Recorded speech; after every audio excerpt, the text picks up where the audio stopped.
funded by the National Science Foundation to the Merck Institute for Science Education, known as MISE, based in Rahway, New Jersey. To work with ETS, Kane University, which is next door pretty much, and 4 New Jersey school districts. The project focused on the urgent need for well-prepared and supported middle school mathematics and science teachers through various coordinated efforts addressing teacher preparation and support in those schools. I should also mention Fred Klein worked on it too. Again, it was a 6-year project. I could talk about it for forever, but the basic point of this project was to, through periodic math and science assessments that were given in all these schools. By the way, I'll just point out that I made up my own acronym for the reliability checks called MASCARA.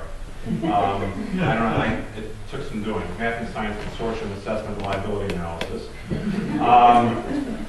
So we reported back to the teachers on how their students were doing. We gave them this sort of feedback on how to use data to inform their instruction, to diagnose student struggles with the content. So the project actually had a goal to increase proficiency for students on state standardized tests in math and science. Now, that's all well and good, but then we hit a challenge. How do you demonstrate project effectiveness when your proficiency goals are not being met? So you might think, well, if I'm not doing that, then maybe I'm not doing the project right. Well, we felt that by providing the professional development to the teachers, that was probably as good a job as we could do. Because the project investigator called me one day and said, why aren't we meeting our proficiency goal? I said, well, you have to understand where you set your goals relative to the underlying capabilities of the students in these schools. Okay? They were expecting growth to be almost linear, a certain fixed percentage a year, but that doesn't necessarily happen. But professional development takes time to implement, and you have to nurture it. Then you might see some change several years down the road. Sometimes it does take longer than any one project.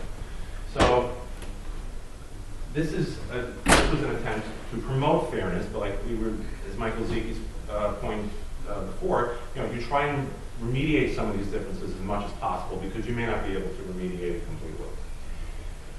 So now the second one, Sites M, which is strengthening instruction in Tennessee elementary schools with a focus on mathematics.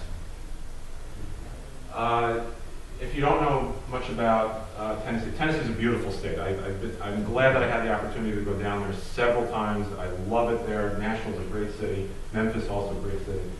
But Tennessee's innate math performance historically has been near the bottom nationally in grades 4 and 8. So what happened was there were 2 Tennessee state legislators who went to the governor at the time. This was back in 2006-ish. Phil Bredesen was the previous governor, so he did all the work, and he was the one ultimately responsible for getting Tennessee's race to the top of the board. So these 2 legislators really pushed the governor, saying, we have a problem here. We have to try and fix it, this underperformance in math. So Tennessee State University, which is an historically black college in Nashville, they were given a grant to work with ETS for other HBCUs in the state, because they're all kind of spread out from West Tennessee to East Tennessee, and some of the urban school districts around where those universities were located. So the project is still going on. So it continues to address the achievement gap in elementary and middle school mathematics. The original grant was for just elementary. The race to the top expanded it to middle school. Building a firm mathematics foundation for these students for later in middle school and high school, and really trying to break the cycle of underpreparedness in mathematics, and also using formative assessment to help improve math instruction. With the hope of improving opportunities for teachers and students, as well as university faculty. So that's sometimes where we're trying to promote the fairness is creating opportunities. Now the challenge here was demonstrating project effectiveness when state or local practices changed during the project. Again, these were unanticipated things. Okay, so in one instance, one of the school districts we were working in decided that they were going to move everybody around within the district. They redistricted. I'm like, oh boy. Because we were right in the middle of the original grant, and about 90% of the students were being moved from our treatment school to another school. I'm like, Great. Now you've lost the ability to longitudinally track them. Okay, that was one problem. That's I could write a book about this one too. But later, Tennessee decided to change their standardized test in math. They were getting ready for a Common Core overhaul, but they changed the scale, they changed everything. Right? They did a concordance study, but from the researcher's perspective, which is what we at ETS had to deal with, we're like, all right, how are you going to set proficiency targets now when you changed all the conditions under which you're doing your testing? So this was a big issue. The project is still going on, so I can't say too much about what the results have been. We know from the original project that there was some preliminary evidence that the more students were participating, I think it's true, that students who had more of these participating teachers in the project, they were hopefully more likely to be doing well in their standardized test. Reflected in the new metric, by the way. So we were not tracking year to year, we were waiting until the end, which is what's going to happen when Race to the Top of that grant is over, and seeing if the same pattern holds. All right, the last one is called PREPARE, which is Praxis Readiness Through Exposure, Preparation, Achievement, and Resilience in Education. This one I'm really excited about. This was built upon data-driven foundations of research ETS published with the National Education Association, or the NEA, in 2011. I was proud to be part of this effort. There were 2 research reports that were produced. There was an executive summary, and then there was the much larger research report.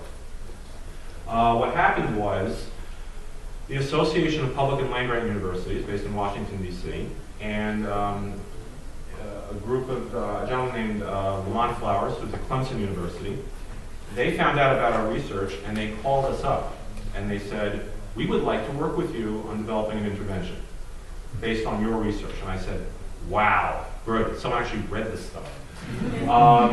So right now we are in the process of developing this intervention with an emphasis on leveraging what's known about the white African-American achievement gap, white Hispanic achievement gap in teacher licensure exam performance to increase, and this is based on the Praxis program which ETS runs, to increase scores and passage rates for students pursuing teaching degrees at historically black colleges and universities and Hispanic serving institutions.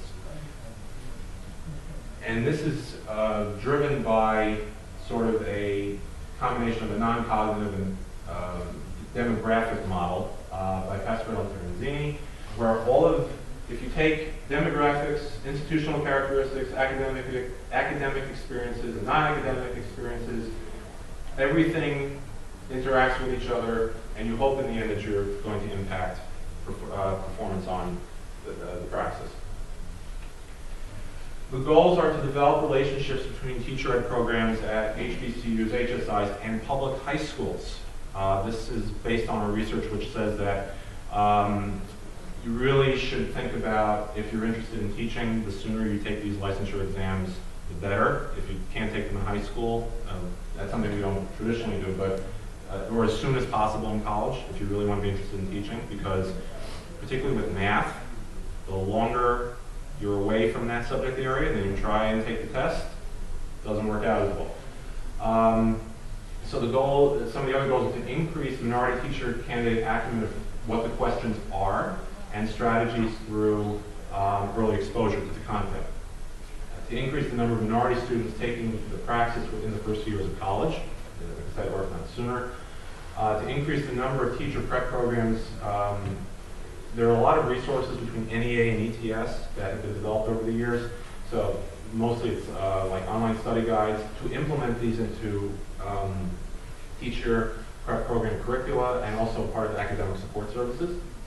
And to increase the number of minority serving institution academic advisors and teacher education faculty attending meetings, providing in-depth looks at what the praxis exam looks like and what the items are to increase awareness about what the test is measuring, because it's a mastery test.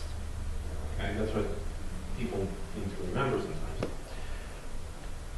So, like I said, that's ongoing. So.